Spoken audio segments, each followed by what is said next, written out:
Please start. Good morning, students. Today we will read the poem A Legend of the Northland by PHOEBE Cary.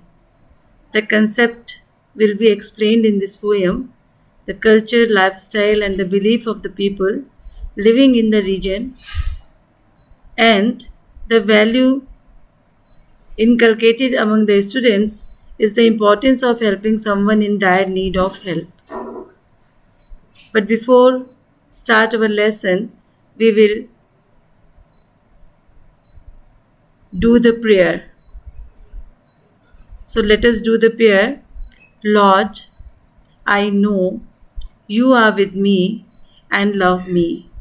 Give me peace of mind as I prepare for this time of study. Help me to focus on my books and notes.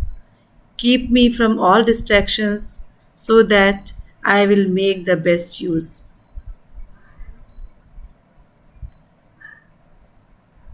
Now, thought for the days. Our prime purpose in this life is to help others. And if you can't help them, at least don't hurt them. It means in our life, we should always try to help others. We should not hurt anyone.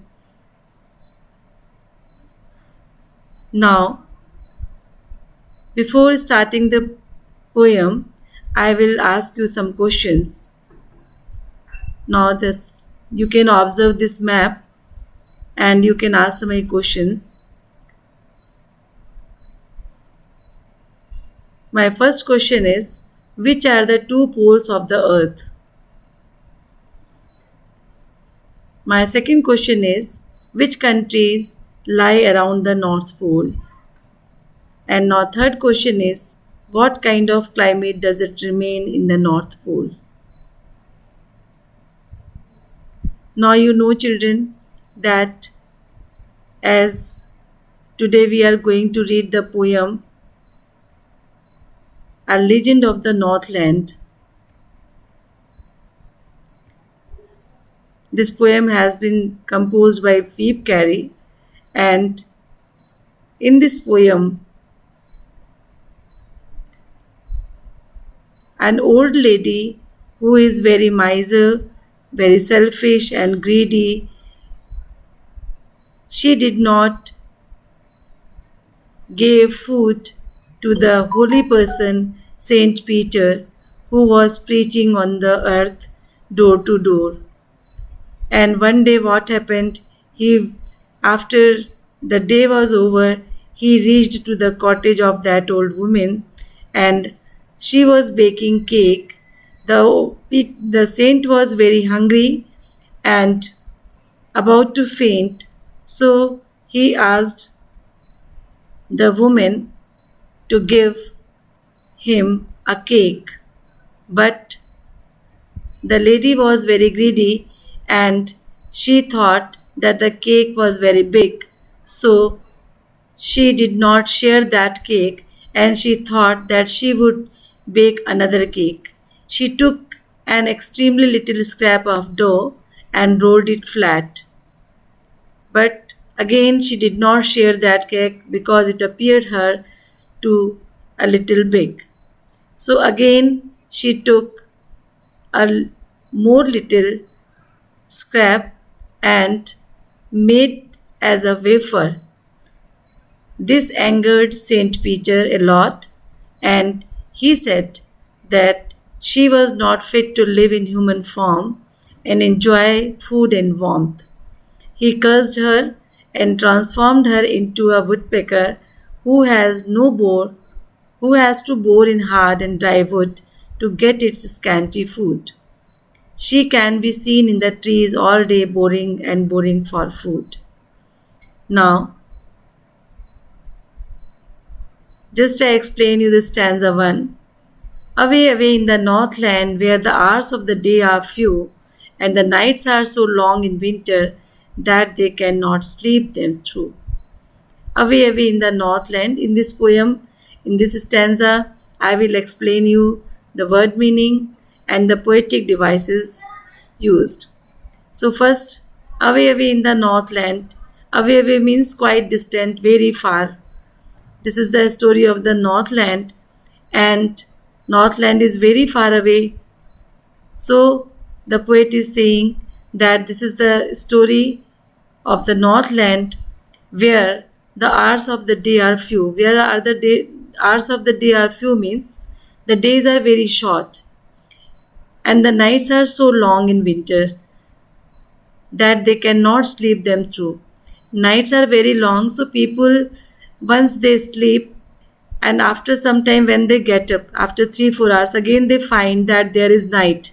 So they get bored and they don't want to sleep, and it is very difficult for them to pass their nights. And the reason why the days are short and nights are long, because the rays of the sun fall for a very short time there. That's why that region is very colder region and nights are very long, especially in winters. Now the poetic device used in this stanza, that is away away. Here the word has been repeated and so it is repetition. And last fourth line, that they, here the sound has been repeated. So, and in the last them through, again the sound has been repeated in them and through. So that is alliteration. Alliteration means it is the consonant or the vowel sound has been repeated. So here the sound is consonant sound and it has been repeated, so it is alliteration. And with this image you can understand this is the image of Northland, and you can understand this is a snowy area full of snow. All the time snowfall is there because temperature is very low. And now second stanza you can see here, where they harness the swift reindeer. Where they means they refer to the people of the Northland. Harness means tie and strap. Here in this picture you can see how this sledge, this is called sledge, and these animals are reindeers, and reindeers are very swift, means they can move very fast on the snow. So when it snows, when there is snowfall, they means people of the Northland use sledges to move from one place to another. They tie the sledges with the reindeer with the help of the strap or rope, and they move. They carry the things, they load the things and carry from one place to another. And the children look like bear's cubs in their funny furry clothes. So here children wear furry clothes. Furry clothes means that full of fur, and these clothes help them to keep themselves warm. And they look like bear's cubs. Children look like bear's cub. So here again you will find the poetic device. Children look like. Here comparison has been made. Children have been compared with the bear's cubs. So it is simile. And funny furry clothes, again fur sound has been repeated, so it is alliteration. And the rhyming scheme in this poem is, you will find this in the first stanza. You can see Northland, here A, then day are few, here B, because Northland and few are not rhyming to each other. Then winter, again it is different. So here A and B and C, and not through. Through is rhyming with few. Few and through are rhyming. So here B and here B. So the rhyming scheme of the poem is A, B, C, B. And in the same manner, in the second stanza, reindeer, again this is the word A, then snows B, cubs C, because all these three are different sound.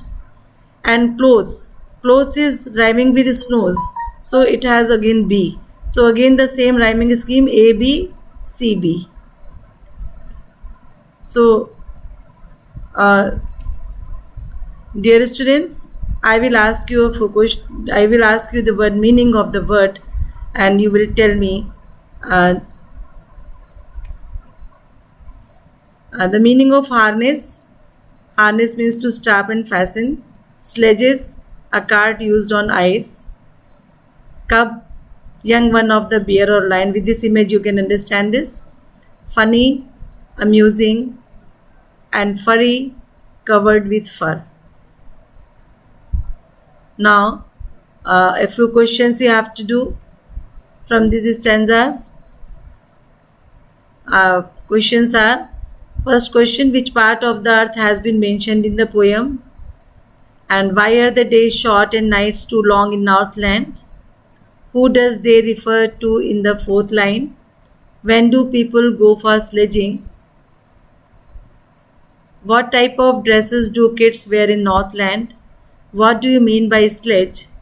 And how do children look like? You will write these answers in your notebook. Thanks.